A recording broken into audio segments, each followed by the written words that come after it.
And welcome back. Our US housing market is starting to look a lot different right now compared to the start of this year.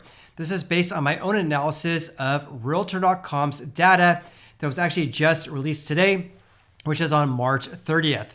So in today's housing market update, I'm going to provide some updates for you guys regarding new listings, housing inventory, price reductions, and of course, much more. And also going to give you some insights or some predictions of what may lie ahead given these drastic changes that have occurred over the past 3 months. And of course, if you guys want to hear more about the latest housing market trends, then I invite you guys to subscribe to this channel. And of course, hit the like button if you guys get any value out of today's video based on my own analysis of Realtor.com's data here. So with that said, let's go ahead and dive right in. This is the weekly housing market update that Realtor.com just posted on the 30th of March, which just like my previous videos, I did not read.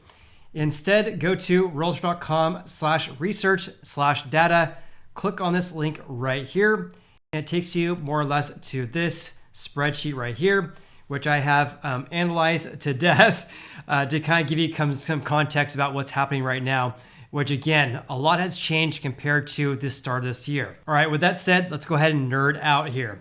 So asking prices increased by 6.3% last week, but as you can see right here, asking prices have been flat over the past 4 weeks. So asking prices in the US have more or less plateaued over the past 4 weeks.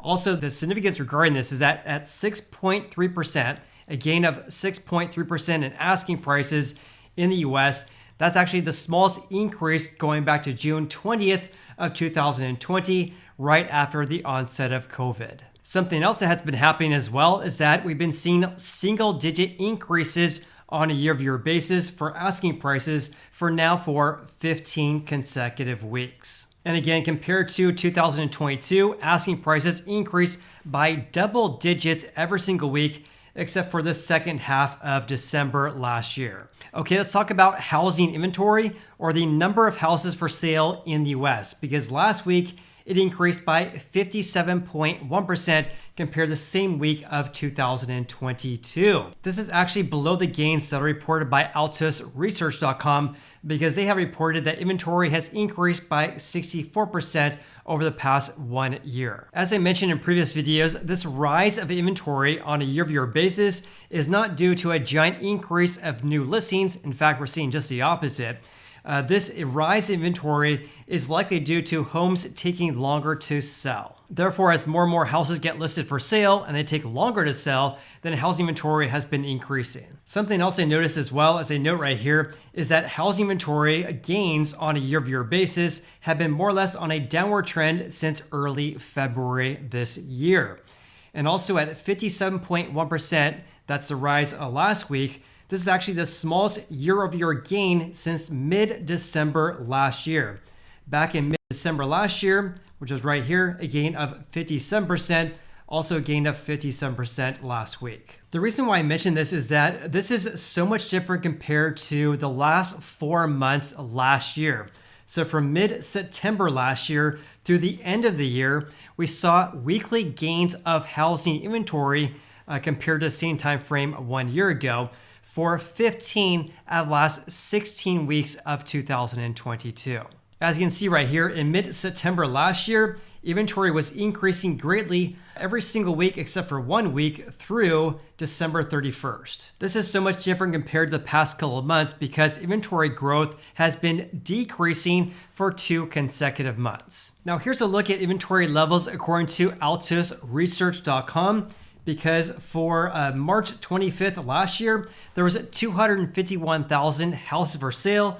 Now there's approximately 413,000. And by my nerdy calculation right here, that's an increase of 64%. There's a few things worth noting here is that last week, my calculation was a 69% increase. Now again, it's a 64% gain compared to 1 year ago.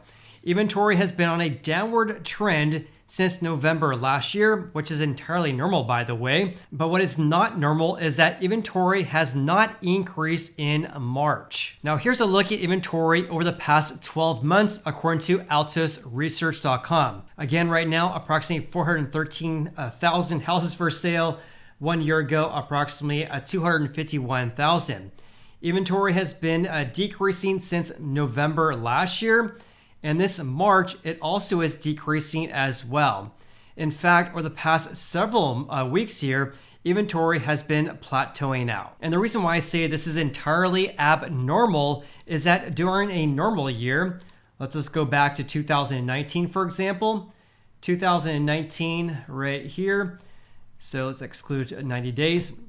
Inventory levels were increasing after the first week in March last year, or not last year, in 2019. Inventory was decreasing starting in October, which is very close to what we saw this year or last year, down ever since November last year. But inventory growth was increasing in March, unlike what we're seeing this year. So this is going to be very interesting over the next 1 month because as you can see in 2019, 2018, also in 2022, I'm excluding 2020 because completely abnormal year because of COVID lockdowns, but it's entirely normal to see inventory growth in March and April every single year. So I'll definitely keep posted regarding this because if inventory growth stays at very, very low levels, that's going to put upward pressure on home prices in the months to come. Now, here's something that's very important you guys should be aware of as well, is that even though we have far more houses for sale right now compared to last year, as well as 2021, the current levels right now are far below pre-COVID levels. So back in March of 2019, there's approximately 833,000 houses for sale. Back in 2018, there was just under 800,000 for sale. Therefore, when looking at inventory levels right now compared to 2018 and 2019, we're down approximately 50% in the number of houses that should be listed for sale. And the reason why we have historically low inventory levels is because of this right here. New listings decreasing every single week for the past 38 weeks. So again, new listings decreasing on a year-over-year basis, going back to the beginning of July last year. On top of that, it has been decreasing by double digits for 33 out of the last 35 weeks. Now, having said that, this is remarkable because inventory increased by 57% last week. One more thing I do want to mention is that even though new listings are down compared to 1 year ago for now, 38 consecutive weeks, which is absolutely crazy, we are seeing a slight uptick in new listings. So we're seeing more or less a seasonal uptick in new listings, but still well below the past several years. The best way to share that is a look at this right here, because new listings have decreased by 21.7% for the 4 weeks ended March 26th this year, according to Redfin. So there's approximately 77,000 houses that were listed for sale during the past 1 month, but this is well below the past several years because it's more normal to see around 100,000 houses listed for sale during the same time frame. Now we only have approximately 77,000. What this means, of course, is that we're missing approximately 23,000 new listings over the past 4 weeks. And of course, because of this, this is why we're at historically low levels of housing inventory. I have some more additional thoughts regarding this, so I'll say that for the end of this video here when I go over a summary and also kind of some predictions of what may lie ahead, given the fact that inventory growth has been more or less stagnating for quite some time here. Let's first talk about how fast or how slow houses are selling in the US, because last week it was taking approximately 18 days longer to sell a house compared to the same week of 2022. This means, of course, it's taking nearly 3 weeks longer to sell a house compared to last year. One thing to note here, actually 2 things to note. This is based on closed home sales. Therefore, this is a lagging indicator of our US housing market. That's number 1, but here's number 2. Because the increase in days on the market has been stagnating or has not grown in the last 1 month. In other words, over the past 4 weeks, the growth rate of days in the market has been flat. Having said that, as a note right here, it's taking houses longer to sell compared to the same time frame in 2022, now for 34 consecutive weeks. In fact, that goes all the way back until the week ended August 6th of 2022, where it's taking longer for houses to sell. So here's a new trend that's also occurring as well regarding our US housing market. When looking at the changes in the number of reduced price listings, this is actually the 7th consecutive week that the number of reduced price listings has actually decreased. This is because the increases of the number of reduced price listings has been decreasing ever since February 11th this year. And it has been decreasing every single week since then. Even though it has been decreasing for 7 consecutive weeks now, the current levels right now is still double compared to a year ago. But having said that, we still have triple-digit gains in 19 out of the last 21 weeks. Before I share a summary of today's video, let's also talk about the share of reduced price listings as well. Because for the week ended March 24th this year, the share was 30%. Approximately 3 of every 10 houses for sale have reduced their asking prices. This is much less than the week ended November 11th last year, when the share was 43%. Also, as a note right here, the share price drops has been falling since mid-November. However, having said that, this is entirely normal. This is due to our seasonality of our housing market. However, having said that though, we're still at the highest levels in at least the past 4 years. You can see that right here when looking at altosresearch.com's website. The share right now at 30%, much less than the 43% we saw in November 11th, but at 30%, much higher compared to a year ago at 17%, also at 17% or 16% in 2021. Back in 2020, right at the onset of COVID, at 25%, 2019, 28%, and in early April of 2018, the share was 26%. All right, I know that was a lot to cover in today's video, so here's a summary for you guys and also some predictions of what may lie ahead in our US housing market. Some very big changes here. So number one, asking prices in the US only increased by 6.3% for the past 4 weeks in a row. This is the smallest increase since June 20th of 2020. Number two, housing inventory rose by 57% on a year-over-year basis, according to Realtor.com.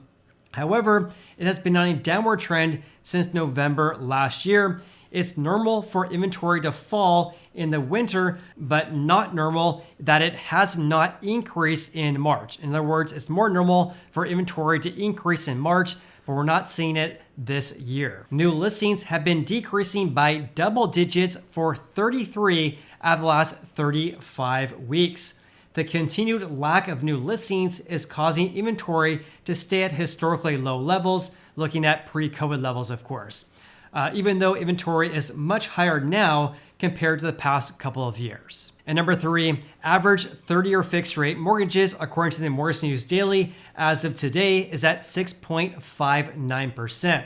That's up from 4.8% from 1 year earlier. And number four, we saw a huge increase in the number of reduced price listings over the past 5 months. Also, triple-digit year-over-year gains in 19 out of the last 21 weeks.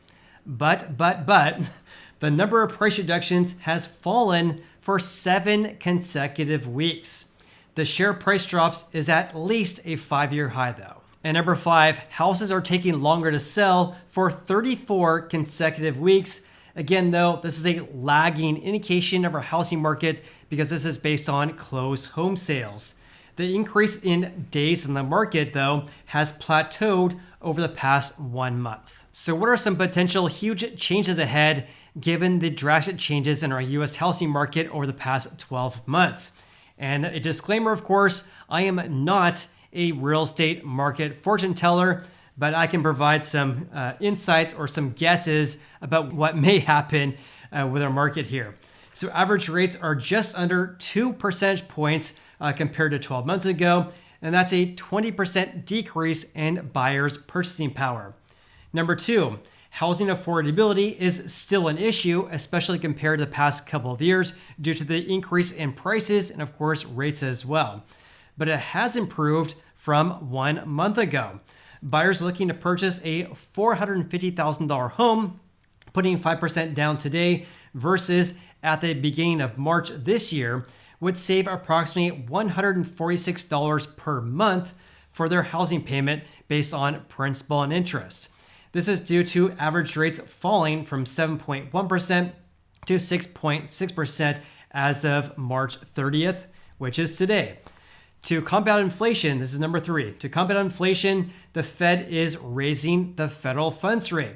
We're seeing inflation start to slow down, but not by very much. It's remaining very, very, very, very sticky. How much the Fed decides to raise rates depends on incoming inflation data. So, of course, a lot could change. Now, here's something new I added here. Inflation should start to fall down in the months ahead due to rent growth softening and then significant rise in the completion of multifamily construction. In other words, the completion of new apartment buildings, which, by the way, increased by 72% from February 2022 to February 2023, according to the U.S. Census Bureau. The reason why I mention this is that shelter costs account for 43% of core CPI, which of course is what the Federal Reserve uses to gauge inflation data. And number 4, we're starting to see some early signs, very early signs, that home buying demand is increasing.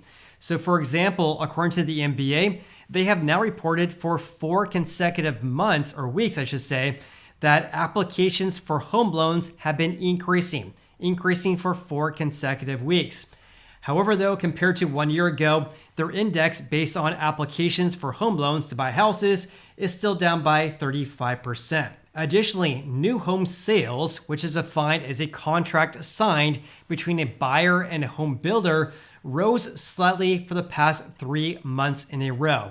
That's December through February this year, as home builders continue to offer incentives to home buyers, such as rate buydowns. In addition, pending home sales for existing houses, in other words, not a new home, have now increased for the past 3 months in a row, according to the National Association of Realtors.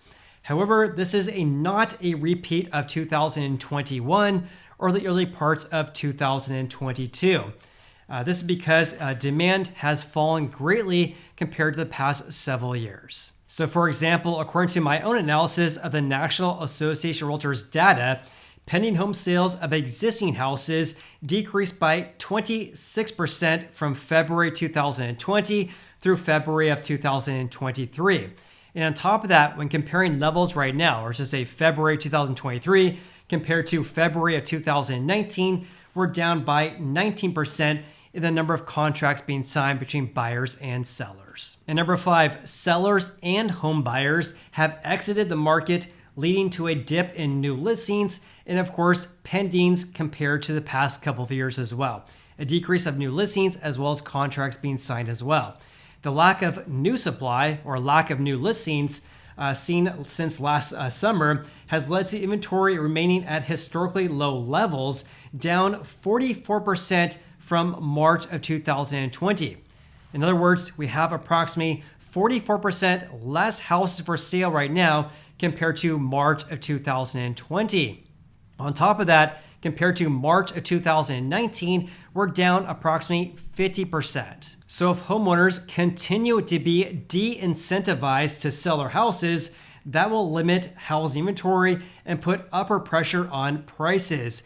Again, if that happens, this is not going to look like the first half of 2022, where prices were absolutely skyrocketing. Let me repeat that again, because this is not going to be a repeat of the first half of 2022, when at that time, home prices were absolutely skyrocketing due to the fact that rates were so much lower then than they are right now. And last but not least, number 6, I appreciate you guys watching this video. And of course, I appreciate you guys supporting my YouTube channel that I started way back in October 2019. I love making these videos for you guys. So I hope you guys got a lot of value out of today's video. And of course, if you did, please hit the like button and also consider subscribing if you haven't done so already.